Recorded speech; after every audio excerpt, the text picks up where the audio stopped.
Então, turma, dando continuidade ao nosso estudo aqui de feridas e coberturas, vamos falar hoje, dar início, né, a o que é essas coberturas que nós falamos, que evoluiu tanto aí no tratamento de lesão por pressão. E para iniciar, nós vamos falar hoje aí vamos conceituar, obviamente, vamos falar da sua classificação, né? E vamos falar de alguns critérios, né, para utilizar essa cobertura, né? Tem alguns critérios para que ela seja utilizada. Nós vamos falar então o que são essas coberturas de feridas. São produtos, gente, utilizados para cobrir essa ferida, né? Comumente ela é denominada de curativo, né? A mudança da nomenclatura vem com o tempo, né? E ela tem um mecanismo de ação, né, que deve propiciar o quê? As condições favoráveis para o quê? Para a evolução desse processo cicatricial. Lembre, se eu estou atuando dentro de uma lesão, o meu objetivo principal é justamente a evolução dessa ferida. Por isso que ela é vista diariamente. Por isso que alguns curativos são feitos diariamente, para a gente ver o processo de evolução. Então é isso que consiste aí essas coberturas utilizadas nessas lesões. E essas coberturas, ela tem uma classificação, né? Ela pode ser classificada aí quanto ao seu desempenho, quanto ao seu contato com o leito da ferida, vamos aí se familiarizar com algumas nomenclaturas relacionadas à área, e quanto à sua permeabilidade. Então, assim, quanto ao seu desempenho, ela se divide em passivas, interativas e bioativas. O que é isso? Vamos lá. Quanto ao seu desempenho, as coberturas que são classificadas como passivas, ela só vai fazer o quê? Proteger, né? E cobrir essa ferida. Analise, né? Temos aí alguns exemplos que podemos dar, como os cremes de barreira, né? O AGE, alguns filmes que nós vamos ver lá na frente, né? Então, assim,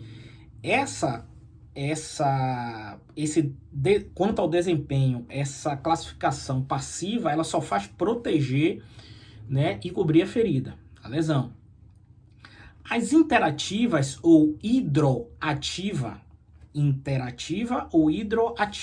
vejam, interagem, né, ativas em líquido. Ela vai manter o quê? Um microambiente úmido, o que vai facilitar a cicatrização, né? Super importante isso aí. E como exemplo, eu dei aqui justamente alguns biofilmes, né? E quanto ainda o desempenho, a terceira classificação, né? Passiva, interativa e agora bioativas. Essas bioativas, ela vai fornecer elementos aí necessários à cicatrização. Observe que ela já oferece elementos necessários para o processo cicatricial, estimulando o que? A cura dessa ferida. Então observe, desde uma proteção que às vezes não é bem vista, não é bem caracterizada por alguns profissionais, já tem um papel de grande relevância aí nesse processo cicatricial. Quanto ao contato com o leito da ferida, segunda classificação. Primeira, quanto ao desempenho, passiva, interativa e bioativa. E agora vamos falar sobre quanto ao contato com o leito da ferida, né? Ela pode se dividir aí em coberturas primárias e secundárias. Isso aí é um termo muito utilizado na nossa prática clínica na unidade de terapia intensiva.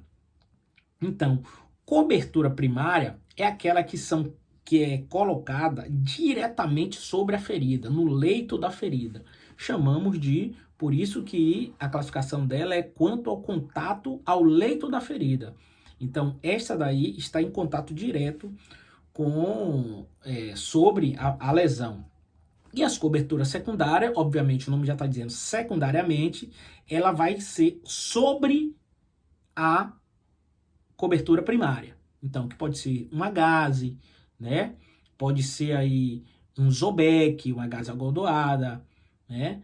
O que tiver em seu serviço, ele pode ser utilizado aí como cobertura secundária. Beleza? Terceira classificação é quanto à sua permeabilidade. Veja bem, elas podem ser classificadas como permeáveis ou semipermeáveis. Como o próprio nome diz, algumas coberturas são permeáveis, que permite aí a entrada, né, de líquido que favorece um ambiente úmido para o processo de cicatrização dessa perive. E outras que são semipermeáveis, né? Não favorece tanto assim, mas tem a sua fundamental importância. Agora, quais são os critérios que nós, profissionais de saúde, nós, operantes aí desse processo de realizar o curativo dessa lesão, temos que ter para utilizar essa cobertura, né? O critério mais eficaz, né? Claro, obviamente,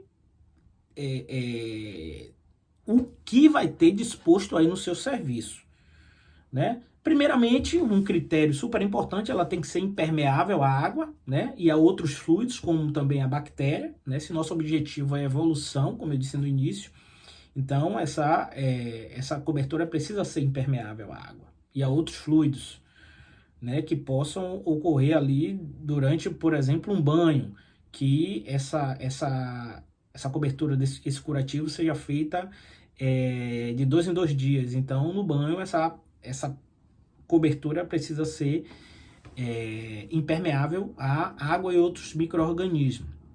Permitir as trocas gasosas também é um critério importante, permitir essas trocas com o meio, né, justamente para oxigenar a ferida. Ser de fácil aplicação e remoção sem traumas. Olha, isso aqui é super importante, porque às vezes colocamos uma cobertura e na hora de fazer a limpeza, vejam a importância que eu disse a vocês do PHMB, que ele acaba removendo essa sujidade, removendo o micro-organismo, removendo a cobertura anterior, né? Assim como o soro fisiológico também feito ali em jato, né? Pode ser feito também com a seringa de 20, essa também é uma realidade que a gente vê no nosso centro de terapia intensiva, trabalhando lá com pacientes críticos. Então, essa remoção tem que ser sem traumas, porque às vezes já tem um processo cicatricial ali e se eu tiro essa cobertura de forma traumática, eu vou justamente retornar a minha fase em que eu já tinha evoluído. Então eu tenho que pensar muito nisso, né? Posso lavar bastante até que ela solte e essa cobertura tem que ser atraumática. Ela precisa auxiliar na hemostasia, que é importante, né, também. Nós vamos ver lá na frente que existe algumas cobertura que ela tem essa função, né, de facilitar, tem agentes hemostáticos aí, inclusive utilizados muito no atendimento intra-hospitalar, né, o ferimento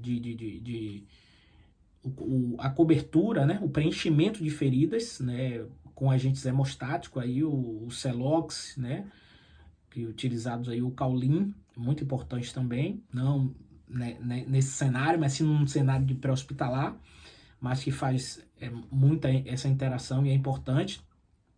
Mas um critério aqui dessa cobertura é promover o debridamento e um ambiente úmido. Nós vamos ver também lá na frente que existem coberturas que fazem o debridamento autolítico e o debridamento enzimático, né? O desbridamento autolítico e o desbridamento enzimático.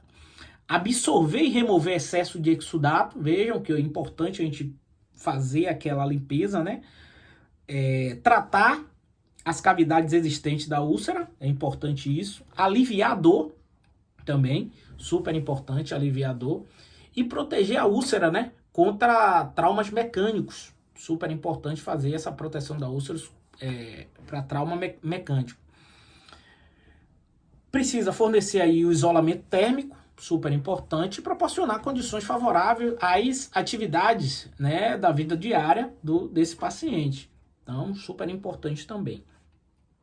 Algumas coberturas, né, de barreiras, ela vai ser importante para proteger a pele íntegra, né? E no próximo encontro nós vamos falar justamente sobre essa proteção, essas coberturas que fazem aí a proteção da pele íntegra. Forte abraço e até nosso próximo encontro.